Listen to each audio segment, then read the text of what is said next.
Hello. Hello. Hello. All right, yeah, I'm Luke Young, and so I just want to get started by saying that we have a bucket up here, and we are... There it is. So we're accepting donations for Dorothy's Place, which is a food kitchen, homeless shelter out in Salinas. So if y'all have any dollars burning a hole in your pocket, it's a green bucket up here. We used it to dye Rachel's hair, so it's right there. So anyway, without further ado, like she said, this is my first time, so I'm glad you could all be here for the best time I've ever had doing comedy. If I never do this again, you caught me at my peak. When I first agreed to do this, Rachel asked me, do you want to do some stand-up? I said, what does it pay? She goes, nothing. I said, Rachel, that's perfect. What are these fine people going to be paying to see me do comedy? She said, nothing. I said, so you mean you want me to do $0 worth of entertainment for free? You got it. So anyway, I set out, got hard at work, writing some stuff down, and kind of reminded me of my college days. I haven't worked like this on something, since then. I've worked harder on things, for sure. As far as just stressing about something for 2 weeks and throwing it together last minute, this really brings me back. So I needed someone to, needed to test these jokes out on somebody. Just get used to hearing the words coming out of my mouth. And I have a beautiful girlfriend here, and she'd be more than she would have been more than happy to hear these. But as you will soon see, some of this is about her. I just didn't want to cross that bridge yet. So I did what any rational person would do. I sat my 2 dogs down and I told them my jokes.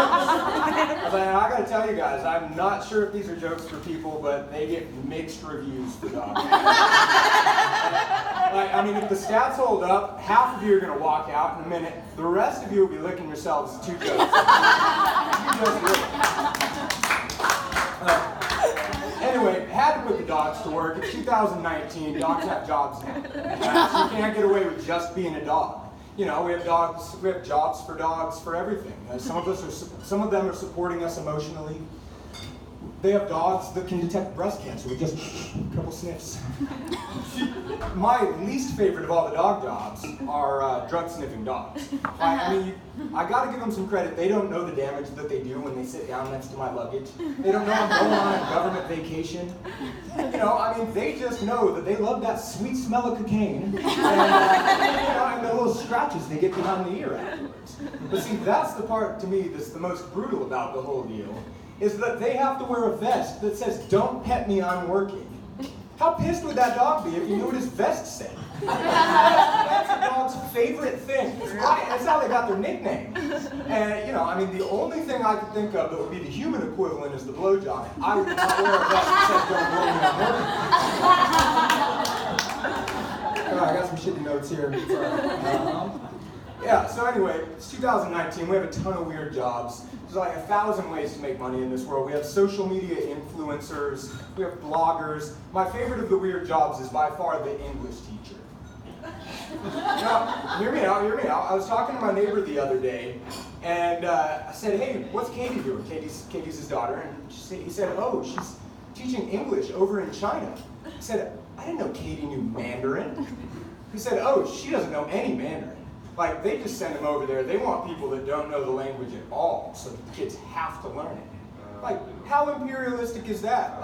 What if people were coming over here that only spoke Mandarin, and your 5-year-old went to class and they were teaching them Chinese? That would feel like a minor invasion. But also, what would the parent-teacher conference be like? Hey, Nathaniel, how's your Mandarin going? I don't know. I'm gonna have to talk to your teacher. You can. So anyway, speaking of jobs, I was a cannabis farmer for a couple years, and best job I've ever had. Really has nothing to do with any of my jokes. I just figured if I could land a couple sales, it would cover my gas getting home later. But anyway, and by the way, if any of you are police officers or trained dogs, any drug reference throughout this entire skit is just for entertainment purposes only. I do not officially endorse the use of any performance mind-altering substances, but unofficially there's a couple. So, cannabis is one in particular that I feel very strongly about. It's helping to, helping a lot of the hurting that's happening in this world. My family in particular, we had one encounter that, it really did us a lot of good. My grandma got diagnosed with Alzheimer's a couple years ago, and we tried everything. We tried all of the therapies and drugs, and nothing was really helping. And so I told my family, I said, hey, I think we should try cannabis. And I've got to tell you guys, hearing my grandma tell the same story 11 times is so much better when we're high. And really, we can jump in on all of her favorite games. Why did I walk into this room? And who has the keys? It's sometimes Granny wins. I just hope that somebody walks enough 5Ks to cure Grandma. That was my first question when Grandma got Alzheimer's. Doctor, how many kilometers away are we? There's a walk for everything these days. I saw a guy the other day that had a shirt on that said, run to end hunger. Dude, you run to get hungry. You mean to tell me you carved up for somebody that's carved down? How about you just send them in the Cliff Bars and ride the couch, Dale? We should all just chill out to end hunger. I wasn't expecting on looking at all my detailed notes. Sorry. Anyway, so when Grandma got when Grandma got Alzheimer's, I went and got the 23andMe thing. Just to see if I had any ticking time bombs wired into my chromosomes. And everything was good there, but I really think that 23andMe is under-marketing what, in my opinion, is their best service. It's this thing where you figure out that you have an aunt in Tampa named Laura that's the same age as your dad. And we did some back of the napkin math and found out what Grandpa's business trips were all about. What were they thinking anyway? He was a Baptist preacher in Southern California. They think he's going to find new Jesus in Florida. And that was back in the day when you could get away with things like that. You could start a family and then decide, I want to ditch all of this and just move 2 counties away. Anymore, by the time you get back to the room, she's got your LinkedIn profile, she's got your thumbprint saved. Hell, y'all probably met on Tinder, so she knows your favorite inspirational quotes. She's seen 6 pictures. Doesn't fly anymore, Jack.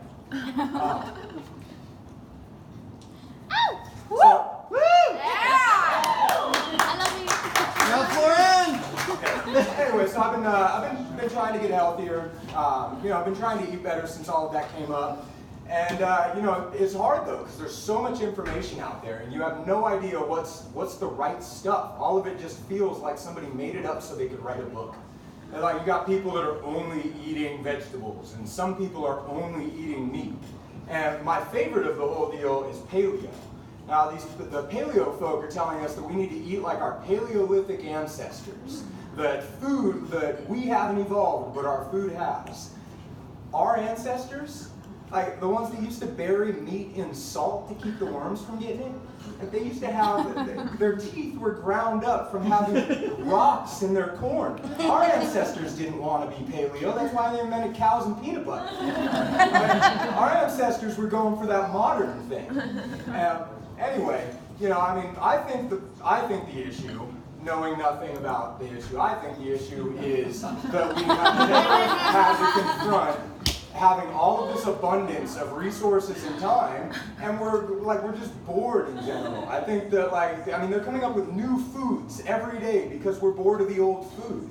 If you brought anybody from more than 100 years ago into the present and brought them to a Walmart, they would think that's where all of our royalty shopped. We're the only time when our poor people are the fat ones. You walk around and be like, look at the neck on this man. He must have 12 wives. This one may have made an iron steed with a basket in the front for these Tostino pizza rolls. Exotic. So, anyway, the real reason that I have been working on getting in shape is that, to be totally honest, I'm a little bit scared of my girlfriend. Hell yeah, girl! She's as sweet as can be, but she's a bad bitch. Hell yeah! She's so bad I had to ask permission to say that. Hacking your hands up, so.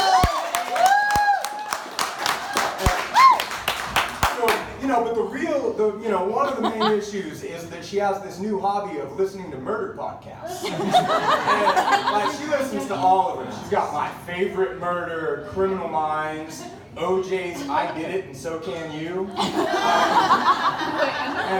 I think she's been picking up too many notes, man. I think she could get away with one by now. Plus, she's so damn good at cleaning. I've never seen this before. And I can't get away with shit in my own house. I got busted masturbating in my own house when she wasn't even home. She came home 2 hours later. I had forgotten about it. And she noticed that the comforter in the guest bed was a little ruffled, and that the curtains had been closed just a little bit. She knew just what was going on. And she said, no, this really happened. She's over here. She went around for days telling everybody she caught me masturbating. Baby, you didn't catch that 7-Eleven. You saw some tracks.